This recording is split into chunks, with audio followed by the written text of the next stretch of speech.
Ch.23. 110 years ago, Green Lake was the largest lake in Texas.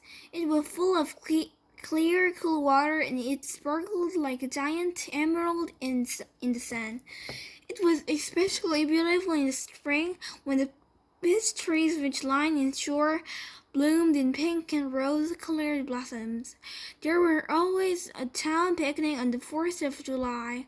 They played games, dancing, and swam in the lake to keep cool. Prizes were awarded for the best peach pie and best peach jam.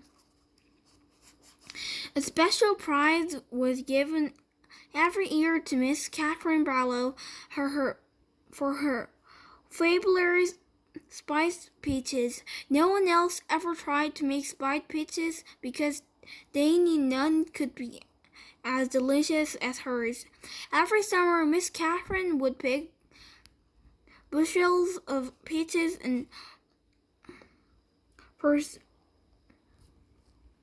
preserve them in jars with cinnamon, cloves, nutmeg, and other spices which she kept secret.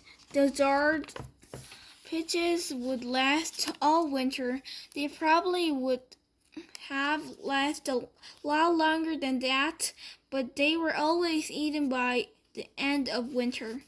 It was said that Green Lake was heaven on earth, and that Miss Catherine's spicy peaches were food for the angels. Catherine Barlow was the town's only school teacher. She taught in an old room schoolhouse. It was old even then. The roof leaked. The windows wouldn't open. The door hung crooked on its bent hinges. She was a wonderful teacher, full of knowledge and full of life. The children loved her. She taught class in the evening for adults, and many of the adults loved her as well. She was very pretty. Her classes were often full of young men who were a lot more interested in the teacher than they were getting in education, but all they ever got was an education. One such young man was Charles Walker. His real name was Charles Walker, but everyone called him Charles because his 2 feet smelled like a couple of dead fish. This wasn't entirely Charles' fault. He had an incurable foot fungus. In fact, it was the same foot fungus that 110 years later would affect the famous ball player Clyde Livingston. But at least Clyde Livingston showered every day. I take a bath every Sunday morning, Child would brag, whether I need to or not. Most everyone in town of Green Lake expected Mr. Catherine to marry Charles Walker.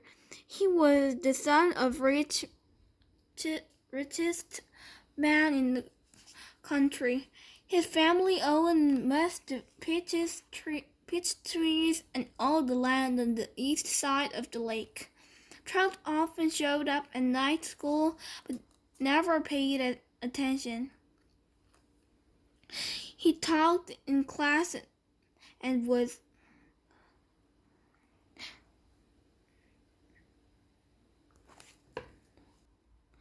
disrespectful of the students around him. He was loud and stupid.